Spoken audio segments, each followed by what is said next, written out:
জমানো টাকা আর পরিচিতদের কাছ থেকে ধার নিয়ে ছোট একটা ট্রাভেলস ব্যবসা শুরু করেন এই তরুণ উদ্যোক্তা। কিন্তু ব্যবসার পরিসর বড় করতে লাগবে আরও অর্থ।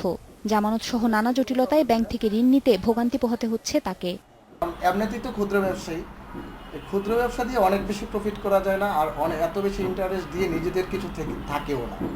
সো ইন্টারেস্টের রেটটা একটু কমিয়ে লোনটা সহজতর করা উচিত। তার মতো অনেকে ঋণ পেলেও তাতে বাধা হয়ে দাঁড়াচ্ছে উচ্চ সুদের হার। ব্যবসা করতে গিয়ে নতুন এবং ছোট উদ্যোক্তাদের জন্য এটাই যেন সবচেয়ে বড় বাধা। চলতি বছর সেপ্টেম্বর পর্যন্ত ব্যাংক ঋণ পেয়েছেন 3,15,000 ক্ষুদ্র উদ্যোক্তা। আগের বছরের একই সময়ের চেয়ে এই সংখ্যা কমেছে প্রায় 2 লাখ।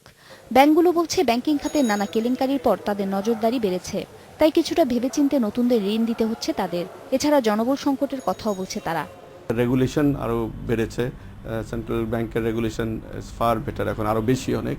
তো ওগুলাকে সব নিয়ে অ্যাসেসমেন্টটা আর একটু রিগোরিয়াস কম্পেয়ার টু আর্লিয়ার টাইমস। এটা নেটওয়ার্কটা বা লোকবল বা ইনফ্রাস্ট্রাকচার সেইভাবে গড়ে ওঠা, এটা হলেই এত কোনো সমস্যা নেই। তবে প্রকৃত ক্ষুদ্র উদ্যোক্তাদের ঋণ দিতে ব্যাংকগুলোকে এগিয়ে আসার আহ্বান জানিয়েছেন বাংলাদেশ ব্যাংকের গভর্নর। যারা সত্যিকার অর্থে ভালো উদ্যোক্তা তাদেরকে ঋণ দিতে হবে। এক্ষেত্রে ব্যাংকের দায়িত্ব সবচেয়ে বেশি। ব্যাংকের যারা কর্মকর্তা তাদেরকে দেখে শুনে ভালো ঋণ দিতে হবে। বাংলাদেশ ব্যাংকের হিসেবে গত 9 মাসে এসএমই ঋণ গ্রহীতাদের 78% ক্ষুদ্র উদ্যোক্তা। উম্মন হারাজমি, ইন্ডিপেন্ডেন্ট নিউজ, ঢাকা। স্থিতিশীল অর্থনীতির জন্য দায়িত্ববোধ জরুরি বলে মনে করেন বাংলাদেশ ব্যাংকের গভর্নর ডক্টর আতিউর রহমান।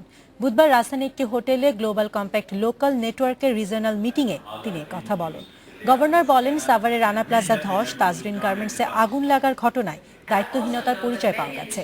তাই পরিবেশ ও সমাজ গঠনের জন্য সমাজের সব খাতের প্রতিনিধিদের কাজে দায়িত্ববোধ বজায় থাকতে হবে।